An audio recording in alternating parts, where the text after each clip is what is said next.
एक कण है जो इस सरल रेखा के सूत्र में गति करता है। अपने को ये बताना है कि इसका वेग ऋणात्मक तथा त्वरण धनात्मक किस अंतराल में होती है।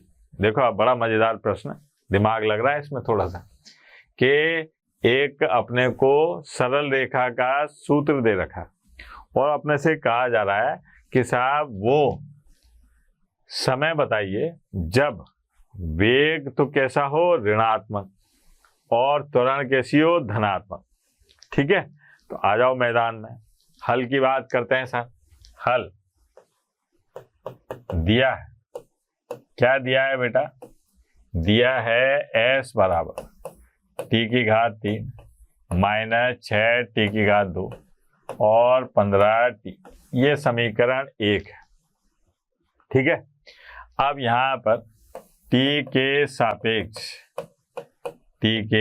सापेक्ष अवकलन करने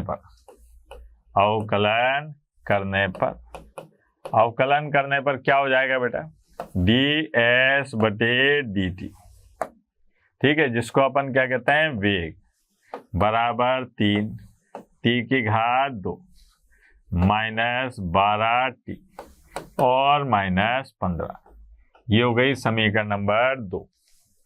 ठीक है, फिर बात करिए अपन ने पुनः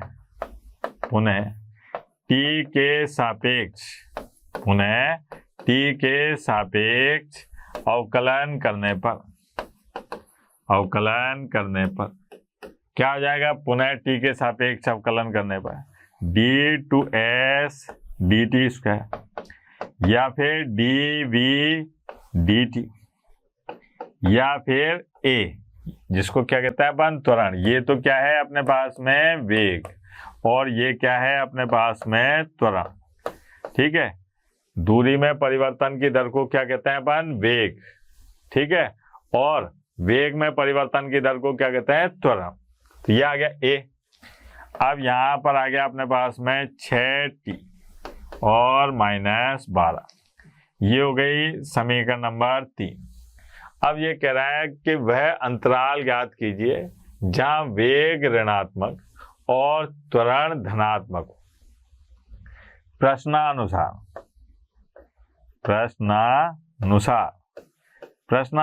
क्या है सर? वेग कैसा हो, ऋणात्मक, 0 से छोटा। वेग कैसा हो, ऋणात्मक, यानी कि 0 से छोटा। अब समीकरण 2 से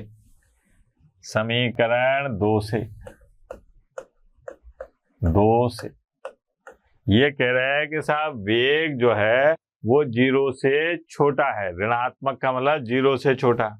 और ये समीकरण क्या दे रखे है? समीकरण 2 में 3t की घात 2 माइनस 12t, 3t की घात 2 माइनस 12t माइनस 15, और ये होना चाहिए 0 से छोटा। ठीक है, अब यहां से देखो आप 3 कॉमन आके गायब हो रहा है, तो ये बचा t की घात 2 माइनस 4t और माइनस 5, ये है 0 से छोटा। अब इसके गुणनखंड करें साहब, गुणनखंड करेंगे तो क्या आएगा? देखो आप, t की घात 2 और साहब माइनस 5t प्लस t और माइनस 5, ये 0 से छोटा। ये आ गया t कॉमन, तो t माइनस 5 और plus a common t minus 5, ये भी 0 से छोटा।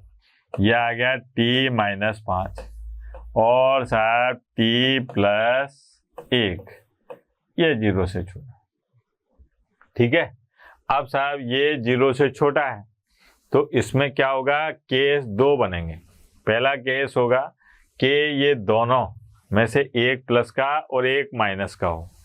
ठीक है, अब कौन सा प्लस का और कौन सा माइनस का है उसमें देखें। तो मैं क्या काम करता हूँ, t का मान अपने मन में 10 रुपये रख के देख लेता हूँ। तो ये आ गया 11 और ये आ गया अपने पास में 5। तो मैंने क्या काम करा कि यहाँ पर t प्लस 1, इसको तो माना मैंने प्लस का, और एवं t माइनस 5, इसको माना मैंने माइनस का, ऋणात्मक। तो पता चला कि साहब t का मान -1 से बड़ा होना चाहिए एवं t का मान जो है 5 से छोटा होना चाहिए। मतलब ये है कि ये t जो है, ठीक है, -1 से तो क्या होना चाहिए, बड़ा, और 5 से क्या होना चाहिए, छोटा। तो जो t है ये 5 और -1 के बीच में होना चाहिए। इस अंतराल में वेग जो है वो कैसा होगा, ऋणात्मक होगा। इस अंतराल में वेग कैसा होगा, ऋणात्मक। अब बात करते हैं अपन किसकी, त्वरण की। ये कह रहा है कि साहब त्वरण धनात्मक होनी चाहिए।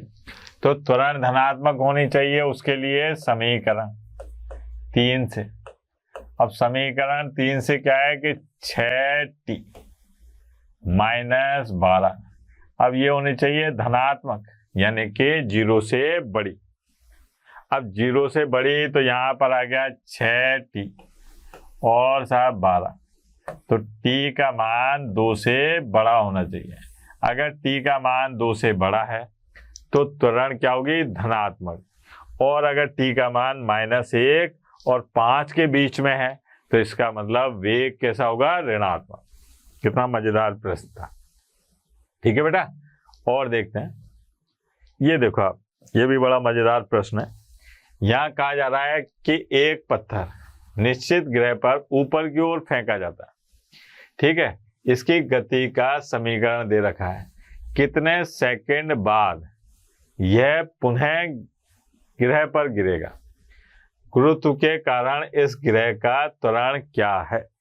मतलब अपने को ये दो चीजें पूछ रहा है कि साहब आपने एक पत्थर फेंका ऊपर, ठीक है, वो जाएगा और जाकर वापस आएगा। अवकलन का उपयोग देखो आप, इसमें अवकलन का उपयोग फिजिक्स में आ रहा है भाई साहब, है ना। फिजिक्स वाले चिल्लाते रहते हैं कि फिजिक्स फिजिक्स फिजिक्स, गणित के बगैर फिजिक्स कुछ भी नहीं है, ठीक है। तो इसलिए अपने को ये याद रखना है भैया, फिजिक्स वाले मास्टर बुरा मत मान जाना, ठीक है, मजाक है, जस्ट जोकिंग, है ना। अब यहाँ पर क्या है कि ये कह रहा है कि साहब फेंका गया और वापस नीचे कितने समय में आएगा, पहली चीज, और इसकी त्वरण भी ज्ञात करो। तो आपको ये याद है कि जब पत्थर ऊपर फेंका जाता है तो वो तब तक ऊपर जाता है जब तक कि उसका वेग 0 ना हो जाए, यानी कि अधिकतम ऊंचाई पर जाकर उस पत्थर का वेग क्या हो जाएगा, 0। पहली बात। दूसरी बात, जितना पत्थर को ऊपर जाने में समय लगेगा उतना ही पत्थर को नीचे आने में समय लगेगा, ठीक है। ये दो बात मेरे दिमाग में बिल्कुल क्लियर है। तो अब इसका हल करने गया था, तो हल में सबसे पहले लिखा मैंने, दिया है क्या दिया है साहब, कि s बराबर 12t और -2t², ये समीकरण नंबर 1, ठीक है। अब क्या काम करना है अपने को, वो समय निकालना है जब वो लौट के नीचे आएगा। तो यहाँ पर t के सापेक्ष अवकलन करने पर अब t के सापेक्ष अवकलन करने पर क्या होगा, देखो आप, ds/dt 12 और -4t, ये हो गया। ये है अपने पास में v, यानी कि वेग, ठीक है। और इसको कह दिया अपन ने समीकरण नंबर 2। क्या कह दिया, समीकरण नंबर 2। अब यहां पर बताओ, चूंकि महत्तम ऊंचाई पर, महत्तम यानी कि अधिकतम ऊंचाई पर, महत्तम ऊंचाई पर v बराबर क्या होगा, 0। भाई कोई पत्थर ऊपर जा रहा है तो वो लौट के कब आएगा, जब उसका वेग 0 हो जाए, 0 होने के बाद वापस नीचे आएगा। तो v बराबर 0, तो 12 - 4t बराबर 0। तो यहां से t बराबर क्या आ गया, 3 सेकंड, ठीक है। अब लेकिन ये तो ऊपर जाने का समय है, अपने से वो पूछ रहा है पुनः ग्रह पर कब गिरेगा। ठीक है, तो यहां पर अपन कहेंगे कि पत्थर के ग्रह पर गिरने का समय, पत्थर का ग्रह पर गिरने का समय, गिरने में लगा समय क्या होगा बेटा, बराबर 2 गुणा और 3 यानी कि 6 सेकेंड। कितना समय लगा, 6 सेकेंड लगा साहब, पहली चीज। दूसरी बात वो क्या कह रहा है अपने से कि साहब इसमें जो त्वरण है वो क्या है। तो भैया पहले अपन आते हैं अब समीकरण 2 को देखो आप वापस। समीकरण 2 क्या थी, 12 माइनस 4t। ठीक है, समीकरण 2 v बराबर 12 माइनस 4t। क्या है, अब इसका t के सापेक्ष अवकलन करने पर क्या हो जाएगा बेटा, dv बटे dt, जो क्या है a और जिसको अपन क्या कहते हैं त्वरण, ये हो जाएगा 0 माइनस 4 यानी कि -4 और मीटर पर सेकंड स्क्वायर।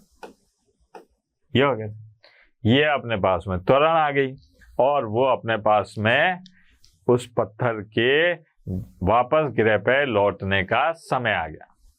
ठीक है बेटा, आगे बढ़ते हैं सर और देखो। हाँ भाई, इस प्रश्न को देखिए, क्या कह रहा है ये कि ऊर्ध्वाधर ऊपर की ओर फेंका गया पत्थर 3 सेकंड में अधिकतम ऊंचाई तक पहुंचता है। समीकरण दे रखी है कि s बराबर ut माइनस 4.9 t की घात 2 के अधीन गति कर रहा है। तो यहाँ पर s मीटर में और t जो है वो क्या है, सेकंड में। ठीक है, अब अपने को यहां से ये देखना है कि u का मान क्या होगा। अब यहाँ इसने प्रश्न में 2 बातें डाल दी साहब। क्या क्या डाली कि साहब 30 सेकंड पर अधिकतम ऊंचाई है। 3 सेकंड पर क्या है, अधिकतम ऊंचाई। अब 3 सेकंड पर अधिकतम ऊंचाई का मतलब यह है कि 3 सेकंड बाद उस पत्थर का वेग 0 हो जाएगा, क्योंकि अधिकतम ऊंचाई पर वेग क्या होता है, 0 हो जाता है। ठीक है, तो यहाँ पर सबसे पहले अपन ने देखा कि हल और दिया है, क्या दिया है मेरे लाल, ये दिया है s बराबर u और t माइनस 4.9 t की घात 2। ये समीकरण 1 है। ठीक है, t के सापेक्ष अवकलन करने पर, अब t के सापेक्ष अगर अपन अवकलन करते हैं तो ये आ गया अपने पास में ds बटे dt बराबर u और माइनस 9.8 t। ये हो गया। अब ये क्या है, वास्तव में वेग है। समीकरण 2 किसको बता रही है, वेग को। अब चूंकि प्रश्नानुसार t बराबर 3 सेकंड पर v क्या है, 0 है। t बराबर 3, कहां से पता चला, 3 सेकंड पर अधिकतम ऊंचाई है, तो 3 सेकंड पर v क्या है, 0, वेग क्या है, 0। तो यहां पर u माइनस 9.8 t बराबर 0। ये कैसे, समीकरण 2 से, है ना, समीकरण 2 से। अब यहाँ पर u माइनस 9.8 और इंटू 3 बराबर 0। तो u का मान क्या आ रहा है साहब, 9.8 का 3 से गुणा करो तो ये आएगा अपने पास में कितना, 9.8 का 3 से गुणा करो तो ये आया अपने पास में 29 पॉइंट यानी कि 0.4। ठीक है, और चूंकि u है 29.4। ठीक है, आगे बढ़ते। हाँ भाई, अब ये प्रश्न देखिए आप, इसमें कह रहा है 2 गेंद है एक साथ ऊपर फेंकी जाती हैं, दोनों गेंदें क्या है एक साथ ऊपर फेंकी जाती हैं तथा इनके गति के समीकरण अलग अलग दे रखे हैं। दूसरी गेंद का वेग ज्ञात करना है। किसका? दूसरी गेंद का वेग ज्ञात करना है जबकि प्रथम गेंद अधिकतम ऊंचाई पर हो। ठीक है, यहाँ दूरी s मीटर में दे रखा है और t समय जो है वो सेकंड में दे रखा है। ठीक है, 2 गेंदें हैं, 2 गेंदों के लिए 2 गति के समीकरण दे रखे हैं। तो यहाँ पर हल, पहले अपन बात कर लें बेटा, क्या है, दूसरी गेंद का वेग ज्ञात करना है तो अपन पहले बात करते हैं प्रथम गेंद के लिए। प्रथम गेंद के लिए क्या है साहब, प्रथम गेंद के लिए दिया है क्या दिया है बेटा कि s बराबर 14.7 t माइनस 4.9 t की घात 2। अब t के सापेक्ष अवकलन करने पर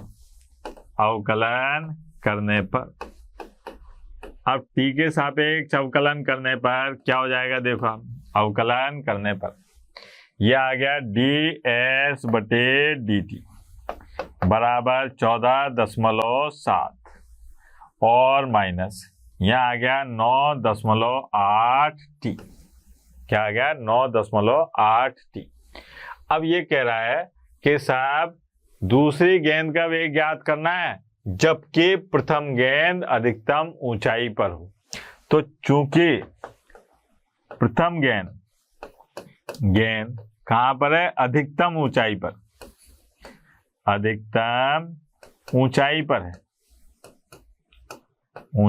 पर है, इसलिए क्या होगा बेटा, इसलिए वेग बराबर 0 और ये ds बटे dt क्या है, v1 यानी कि पहली गेंद का जो वेग है वो क्या है, 0। तो यहां से अपने पास में 14.7 माइनस 9.8 t बराबर 0। तो यहां से t का मान आ गया 14.7 बटे 9.8 सेकेंड। मतलब अपने को क्या काम करना है कि इस समय पर दूसरी गेंद का वेग ज्ञात करना है। दूसरी गेंद का क्या याद करना है, वेग। किस पर, इस समय पर। अब दूसरी गेंद का समीकरण देखो आप, s बराबर 25t। दूसरी गेंद के लिए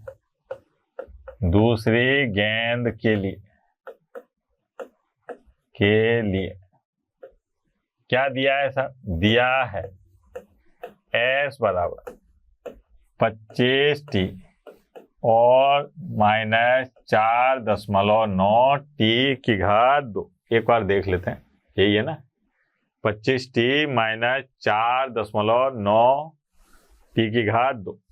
अब t के सापेक्ष अवकलन करने पर क्या आ गया, तो ये आ जाएगा ds बटे dt।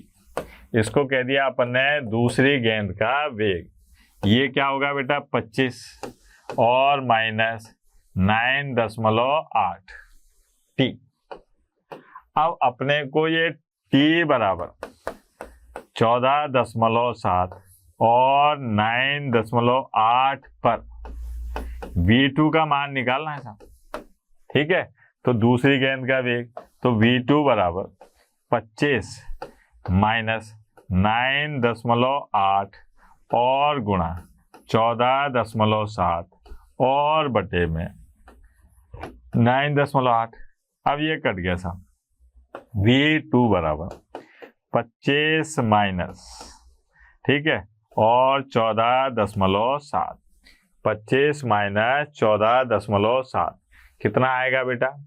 ये आएगा 10.3 मीटर पर सेकंड। ये आया साहब दूसरी गेंद का वेग, जबकि पहली गेंद जो है वो क्या है? अधिकतम ऊंचाई पर है। ये अवकलन के अनुप्रयोग का पहला भाग था, है ना, सरल रेखा में गति। अब ये तो फिजिक्स का काम था। अब आगे चल के अपने पास में बहुत अलग अलग टॉपिक आएंगे, जैसे अपने पास में आएगा राशियों का परिवर्तन। कल अपन पढ़ेंगे राशियों के परिवर्तन के बारे में कि साहब अवकलन का राशियों के परिवर्तन में कैसे इस्तेमाल करते हैं। आज तक के लिए इतना ही बहुत है। आज अपन ने पढ़ा कि सरल रेखा की गति में अवकलन का अनुप्रयोग कैसे करते हैं। कल अपन एक और नए टॉपिक के साथ में मिलेंगे। तब तक के लिए टाटा बाय बाय, धन्यवाद।